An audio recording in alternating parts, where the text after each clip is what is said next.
Saludos y bienvenidos a Átomos y Bits. Aquí estamos evolucionando como la vida, que nunca es igual, siempre cambia para que todo siga igual. No, eso era del Gato Pardo, creo. Bueno, saludos, que aquí comenzamos nuestro programa dedicado a la ciencia y a la tecnología, con todas las novedades que nos trae cada semana nuestro amigo, colega y compañero José Manuel Nieves, al que daremos entrada en breve, en un programa que cuenta con la realización técnica de Esteban Novillo y con Pedro Pablo May en el micrófono. ¿Están ustedes bien? Pues agárrense, que aquí comienza nuestro viaje de átomos y bits.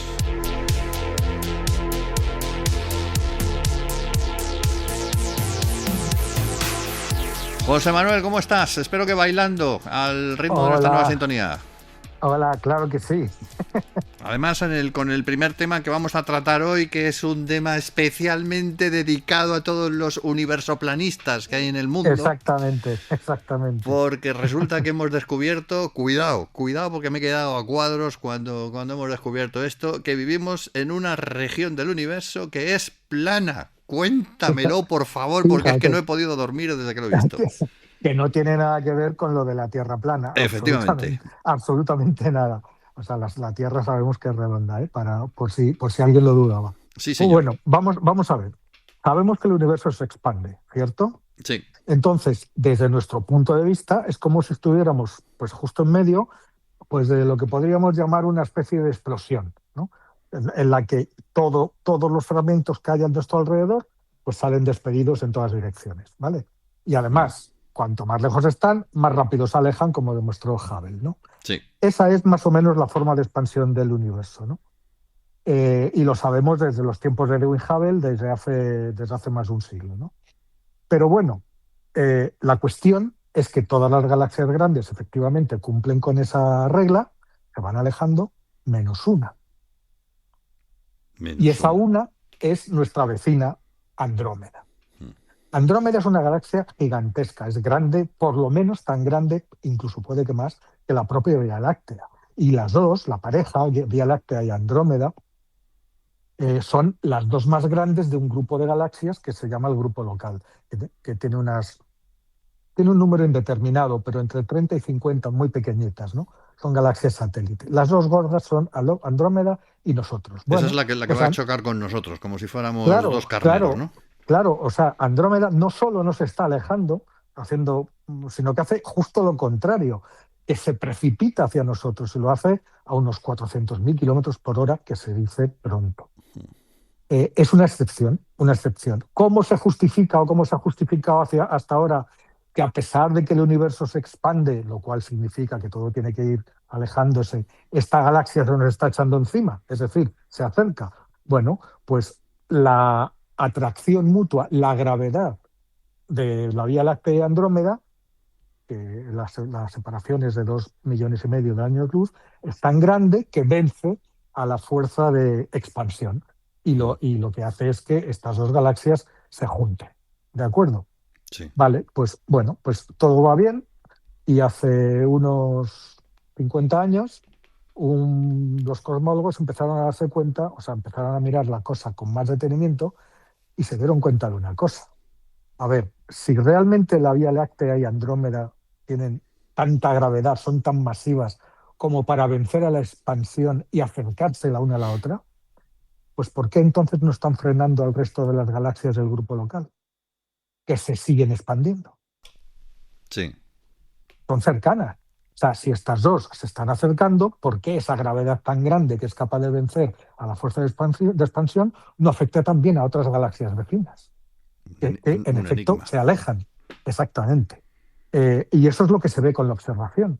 Las galaxias que están justo al lado de nuestro grupo local, pues se alejan como si estos dos gigantes no existieran, como si la gravedad combinada de Andrómeda y la Vía Láctea, pues como si no estuviera ahí. Desde luego, por lo menos tendrían que ir más despacio, tendrían que frenarse debido al tirón gravitatorio de estas dos galaxias grandes, ¿no? Sí. Pero no lo hacen. ¿Eso qué quiere decir? ¿Que está todo mal? ¿Que la física no funciona o qué? Bueno, a eso se dedica exactamente de lo que vamos a hablar hoy, un artículo que acaban de publicar en Nature. Y no es que la gravedad no funcione, que funciona perfectamente. La cuestión, lo que pasa es que el mapa que teníamos de nuestro vecindario no era correcto, estaba equivocado. En realidad, lo que está pasando es que estamos rodeados como por una inmensa sábana de materia oscura, una estructura plana que se extiende decenas y decenas de millones de años luz y que es la responsable, está jugando como una especie de tira y afloja con nuestra galaxia y con Andrómeda.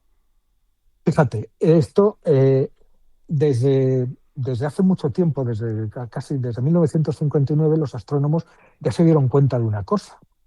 Para que Andrómeda y la Vía Láctea hubieran frenado su expansión y hubieran empezado a acercarse una a la otra, la gravedad necesaria para conseguir eso no tenía, o sea, no, era muy superior a la gravedad que ejercen la materia visible, es decir, las estrellas y el gas que forman las dos galaxias. Ya. O sea, hacía falta muchísima más gravedad. Pero ¿cuánta más gravedad? Bueno, pues hacía falta, fíjate bien, la masa conjunta de 1 billón de veces la masa del Sol. Una cifra que es enormemente superior a la suma de todas las estrellas de las dos galaxias juntas. Mm.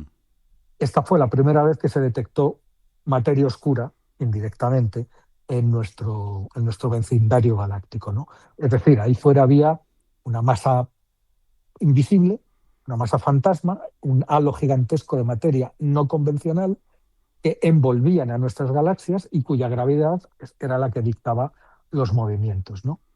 ¿Qué ocurre? Seguimos avanzando en el tiempo y en las décadas de los 70 y los 80, con instrumentos un poco mejores, se empezó a medir también la velocidad de galaxias que estaban más lejos de nuestro grupo local, entre 1,5 veces y 4 veces la distancia de Andrómeda, que ya te he dicho que es de 2,5 millones de kilómetros. Entonces se pudieron empezar a medir hacia dónde, cómo se alejaban galaxias pues a 4, a 6, a 8, a 10 millones de años luz, ¿no? Y el misterio creció todavía más, porque esas galaxias se alejaban siguiendo la ley de Hubble a la perfección. Es decir, a nuestro alrededor la expansión del universo funcionaba como un reloj, de una forma perfecta. Sí. Eso, claro, eso significa que de alguna manera nuestro entorno local galáctico, nuestro vecindario galáctico, no es como los demás. Mm. Y entonces estos investigadores, ¿qué hicieron? Pues para resolver la cuestión lo que hicieron fue pues, recurrir o sea, en lugar de mirar por el telescopio, que esto es lo que se ve, lo que te he dicho, no unas galaxias que se alejan como si nada, y las nuestras de nuestro grupo local igual, y todas se alejan excepto dos, que son Andrómeda y la Vía Láctea, pues en lugar de eso, pues hicieron una simulación. Superordenadores, algoritmos avanzados, estuvieron meses, incluso años desarrollándolos, y crearon una especie de gemelo virtual de nuestro vecindario cósmico. Y no colocaron solamente a las galaxias donde están hoy, sino que rebobinaron la cinta hasta el mismísimo Big Bang, hasta el principio de los tiempos, ¿vale? De forma que colocaron las galaxias al principio y dejaron que las leyes de la física hicieran lo suyo hasta nuestros días, ¿no? O sea, durante casi 14.000 millones de años. Ya. Claro, lo que querían ver era si esa máquina, si esa simulación podía reproducir lo que está pasando, lo que vemos en la actualidad, una Vía Láctea y una Andrómeda que se acercan entre sí, pero rodeadas de un montón de galaxias que se alejan. ¿Y lo hizo? Y no solamente lo hizo, claro que lo hizo, encontró cientos de soluciones que encajaban, no una, pero todas tenían algo en común. Y es sorprendente. La Mm. materia, toda la materia de nuestro rincón del universo no está distribuida como una especie de esfera difusa, sino como un plano, como una hoja plana. Mm. Todas las simulaciones, escriben los propios científicos, muestran que la mayor parte de la materia oscura, más allá del grupo local, está organizada en un plano que se extiende decenas y decenas de millones de años luz. Mm. Es decir, tenemos a la Vía Láctea de Andrómeda en el centro de una especie de disco invisible hecho de materia oscura. Las galaxias cercanas que vemos alejarse de nosotros están incrustadas dentro del disco. Y aquí es donde entra la física, ese tira y afloja del que hablábamos antes, porque el grupo local, es decir, nosotros, tiene mucha gravedad, intenta tirar de esas galaxias hacia adentro. Pero claro, la gran cantidad de materia oscura que hay en esa sábana, en ese plano, tira de ellas hacia afuera.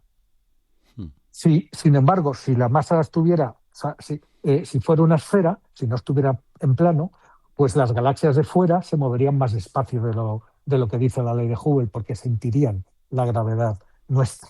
Claro, tiene Pero no. sentido. Claro, exactamente.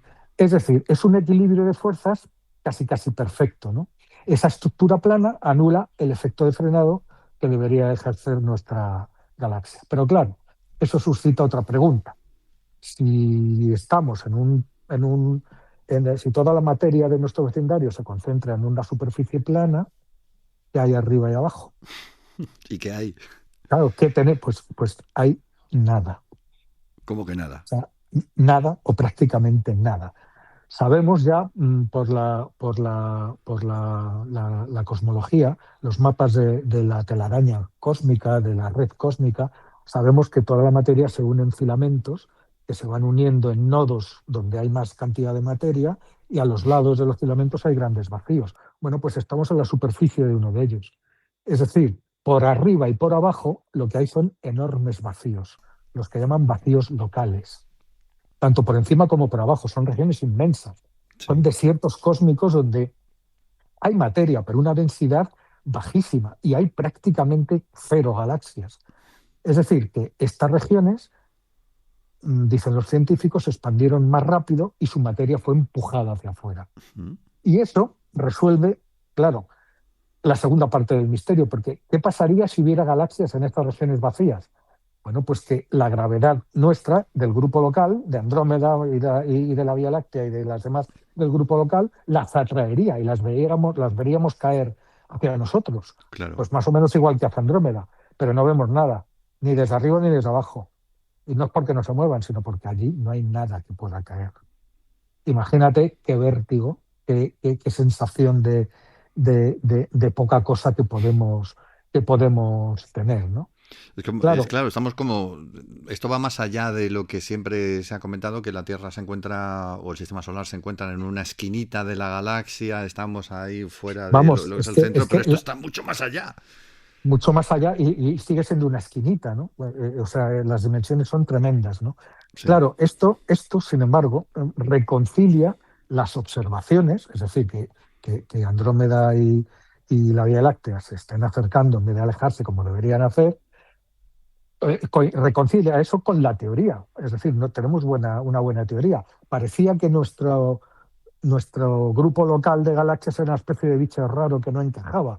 Bueno, pues sí que encaja perfectamente, siempre y cuando aceptemos que vivimos en un vecindario que está plano. O sea, absolutamente fantástico, ¿no? Mm. Piénsalo.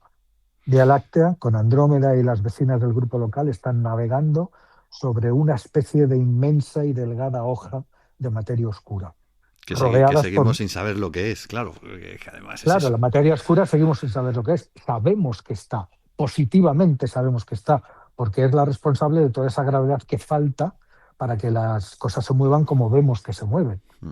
Porque ya te he dicho que para que Andrómeda y la Vía Láctea se atrajeran como lo hacen, por encima de la fuerza de expansión que tiende a separarlas, Mm. pues haría falta 1 billón de masas solares.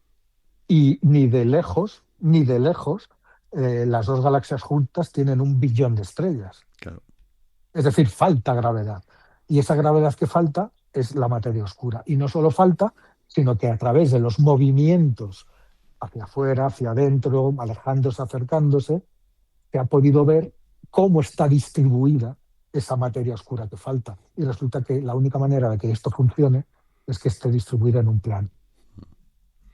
Bueno, pues Así que ahí lo tenemos. sorpresas te da la vida te da sorpresas. Al final, es que, como siempre decimos, no sabemos nada. Cada día descubrimos nuevas cosas y cada vez sabemos menos. Vamos, es alucinante. A mí ha sido una cosa que me alucina Sí. continuamente. Bueno, y otro detalle que nos explica que no sabemos nada es que, claro, nosotros tenemos una idea de cómo se formó la propia Tierra en su momento, que también, a medida que se van descubriendo nuevas Sí, informaciones al respecto, pues van dejando atrás la idea que teníamos y actualizándola. claro. O sea, Ahora, sobre el tema de la corteza, ¿no? Que por lo visto la corteza terrestre existía bastante antes de lo que en principio se pensaba. claro. Y las condiciones para la vida, Pedro Pablo. Las condiciones para la vida Las también. 800 millones de años antes de lo que pensábamos. 800 millones que se dice pronto.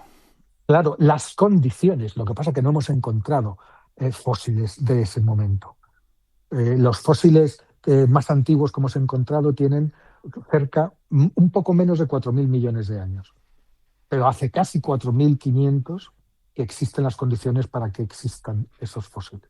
Y pudo haber Eh, vida, lo que pasa es que ya no podemos Vamos a recuperar esos ver, fósiles. vamos a ver. Claro, claro, es posible que todavía no hayamos encontrado ninguno. Es que no es nada fácil encontrar restos tan antiguos, ¿no? Claro. Ya los geólogos se vuelven locos para buscar minerales que vengan de ese momento. Mira, te cuento. A ver, ¿qué es lo que pensamos? Y seguimos pensando, eso es válido. Lo que pasa es que hay que matizarlo. La imagen que tenemos de la Tierra recién formada, ¿qué es? Pues un océano de lava, un océano, un infierno de magma bombardeado por enormes meteoritos que a las zonas de magma que empezaban a enfriarse en la superficie para formar la primera corteza, la volvían a fundir y a romper a base de golpetazos, ¿no? Es decir, una cosa muy inestable, muy lejos de ser un suelo firme y, por supuesto, incapaz de albergar vida de ninguna manera. Sí. Esa es la imagen que tenemos de la Tierra primitiva, ¿no? Pero claro, eh, ¿qué pasaría si no hubiera sido así del todo? ¿Qué pasaría si la Tierra, casi desde el principio, se hubiera convertido en un mundo azul, con agua, con continentes, con condiciones favorables para la vida? Pues eso es lo que dice un estudio que se acaba de publicar en Nature, ¿no? Mm. Y ha sido liderado por investigadores de la Universidad de Wisconsin en Madison. ¿Y qué han encontrado? Han encontrado, fíjate, pruebas químicas irrefutables de que la Tierra ya tenía una corteza continental sólida y procesos de reciclaje tectónico mucho antes de lo que creíamos, desde el mismísimo eón ádico, es decir, hace más de 4.000 millones de años. Mm. Y eso es lo que sugiere que el escenario para la vida ya estaba preparado, que se haya utilizado o no, no lo sabemos, porque no tenemos restos fósiles tan antiguos de nada vivo.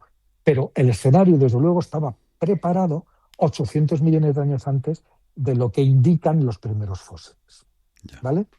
Claro, ¿y cómo se hace esto? ¿Cómo se llega a estas conclusiones? Porque claro, esto no se puede hacer estudiando rocas normales, ¿no? Porque las rocas normales, las rocas de la superficie terrestre, han sido trituradas, fundidas, alteradas una y cien veces por miles de millones de años de erosión, de tectónica de placas. Sabes que las placas tectónicas se rozan, se hunden, se vuelven a disolver en el manto, vuelven a surgir en medio en las dorsales oceánicas en forma de nueva corteza que se va reciclando, ¿vale? Sí. Pero sí se puede hacer esta retrospectiva analizando un resto que es muchísimo más resistente, que son los cristales de circón, los circones. Son los minerales más antiguos del planeta. ¿Y cómo se forma un circón? Pues cuando la lava se enfría y se forman estos pequeños cristales. Y una vez que han cristalizado, pues son indestructibles, con lo cual se quedan incrustados, da igual lo que hagan las rocas de la corteza terrestre, siempre hay circones dentro que indican, pues eso, la antigüedad real de las primeras solidificaciones a partir de la lava. O sea, son como cápsulas enanas de tiempo, ¿no? Archivos históricos o más que históricos que llevan una cantidad enorme de información. Y para llegar a estas conclusiones que te he dicho antes, este equipo de investigadores que hizo, pues cogió los famosos circones de Dutch Hills, que están en Australia, que son del tamaño de un grano de arena y que conservan el único registro, Pedro Pablo, el único registro directo que tenemos de los primeros 500 millones de años de existencia de nuestro planeta. Madre mía, ¿y cómo se descubre un grano de arena de ese tipo, que tiene Pues tanto ya te tiempo? digo, incrustados en trozos de antigua roca, porque como tú puedes hacer una datación de esos granos a base de la descomposición de los materiales radiactivos que contiene porque conocemos muy bien cuál es la tasa de desintegración radiactiva de los distintos materiales. Entonces tú no tienes más que coger, ver qué materiales radiactivos tienen, sabes la tasa a la cual se descompone, ves el porcentaje de material que todavía queda y no haces una regla, o sea, haces una especie de marcha atrás y ves desde cuándo se está produciendo eso, con lo cual ya tienes la antigüedad de ese grano. Sí. Así es como lo hacen, ¿no? Bueno, pues utilizando un instrumento de muy alta precisión, que todavía no, o sea, y además de ultimísima generación, esta es la cosa, que cada vez que se utilizan instrumentos más y más sofisticados, somos capaces de ver más cosas, ¿no? Bueno, pues estos científicos con ese instrumento analizaron estos circones, pero mucho más pequeños de lo que había sido posible hasta ahora. Una décima parte del diámetro de un cabello humano. Fíjate. Claro, y buscaron los elementos traza dentro de los circones, es decir, las huellas dactilares químicas que revelaban, como te he dicho hace un momento, de dónde y cómo se formaron. ¿De acuerdo? Sí. Y entonces, ¿qué hicieron? Comparar estos circones australianos con otros de la misma época, pero que están en un lugar a miles y miles de kilómetros, en Sudáfrica. Mm. Y resulta que los datos no mostraron la misma historia, sino dos historias totalmente diferentes para los circones sudafricanos y para los circones australianos. ¿Y cuál es la diferencia? Pues los circones sudafricanos mostraban pues, una firma química de rocas primitivas que se habían formado directamente a partir del manto terrestre. Es decir, confirmaban la teoría clásica de que la lava, el magma se había ido enfriando y había formado, se llama la teoría de la capa estancada, porque se supone que la primera capa de lava superficial que se volvió sólida, se enfrió y se volvió sólida, era una especie de tapa inmóvil, que no se movía y no había tectónica de placas ni subducción ni nada. Era como una tapadera fija y una superficie sólida, rígida e inmóvil, ¿vale? Yeah. Eso es lo que decían. Pero Jack Hills, en Australia, cuenta una historia muy distinta. Lo que dicen los circones de Jack Hills es que no vienen del manto, sino de corteza continental. Y además tienen todas las trazas de haberse formado en una zona de subducción, es decir, en un lugar donde una placa se mete debajo de otra. Uh-huh. Claro, ahí salta la sorpresa, porque hasta ahora todos los modelos sugieren que la Tierra primitiva tenía esa tapa única, todavía sin el movimiento de placas, y que es lo que caracteriza hoy a la Tierra. Pero los datos de estos circones lo que dicen es que geológicamente la Tierra ya era muy diversa desde el principio. Había lugares que efectivamente estaban todavía tapados de magma y había otros donde ya había subducción. ¿Y por qué es tan importante? ¿Por qué es tan importante que haya subducción? Pues porque se ve que el planeta es dinámico. Es decir, había algunas regiones que estaban rígidas y en otras ya había fuerzas internas trabajando, ¿no? Este mecanismo de primitivo, que no es todavía exactamente tectónica de placas, pero que se le parece, lo que hace es mover horizontalmente a los continentes a la deriva, ¿no? Nuestra tectónica de placas. Pero lo que vieron los investigadores es que era un proceso vertical. Es decir, ¿qué es lo que imaginan los científicos? Imagínate penachos de roca muy caliente que suben desde las profundidades, derriten la base de la corteza que se acaba de formar y crean una circulación que arrastra las rocas superficiales de nuevo hacia abajo. Es decir, subducción. No es tectónica de placas, pero casi. Se parece mucho. Claro, y aquí viene lo gordo, porque todo esto, ¿por qué? ¿Por qué es tan importante que haya subducción, que estas rocas se hundan? Pues porque al hacerlo se llevan detrás algo súper importante, agua.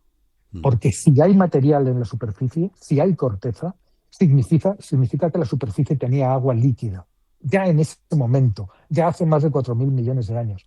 Y si te llevas ese material hacia abajo otra vez, es decir, si hay subducción, ese material está húmedo y se deshidrata.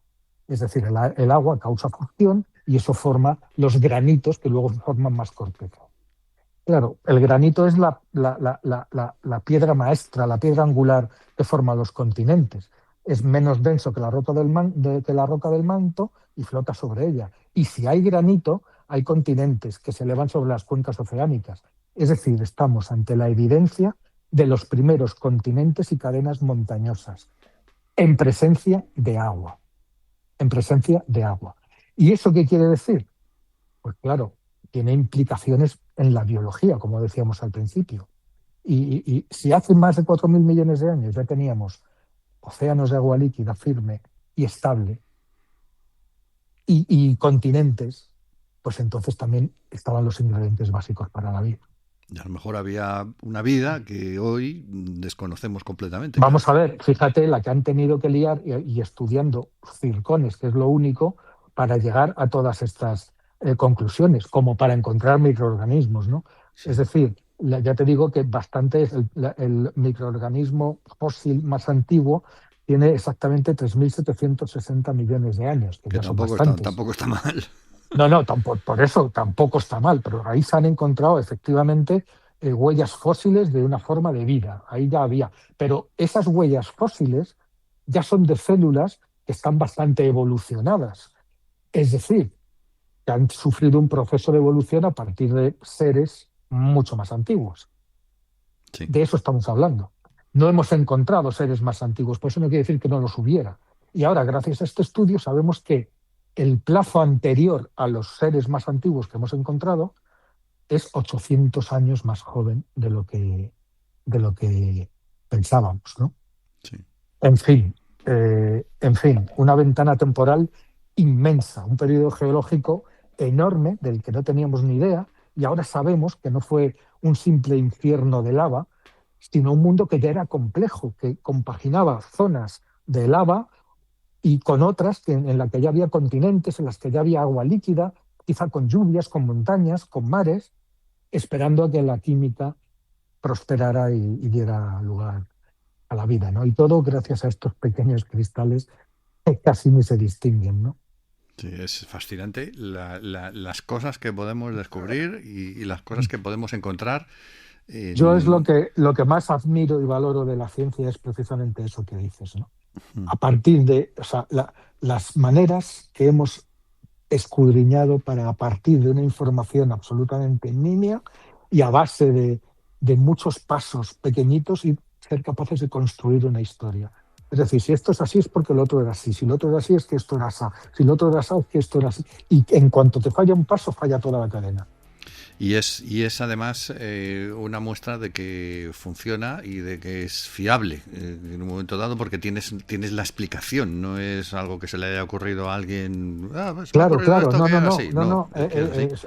Esto de lo que hemos hablado es una prueba física que está ahí, como si encuentras un fósil, ¿vale? Ahí está, o está o no está. Bueno, pues esto está. Y las características que tiene indican esto y no otra cosa. Claro, es como, no sé, me recuerda lo que decía Carl Sagan, ¿no? Que en el fondo el universo parece que no es más que, o sea, nosotros no somos más que la forma en que el universo se pregunta por su propia existencia, ¿no? Sí, esa es una idea además que últimamente se ha extendido mucho, ¿no?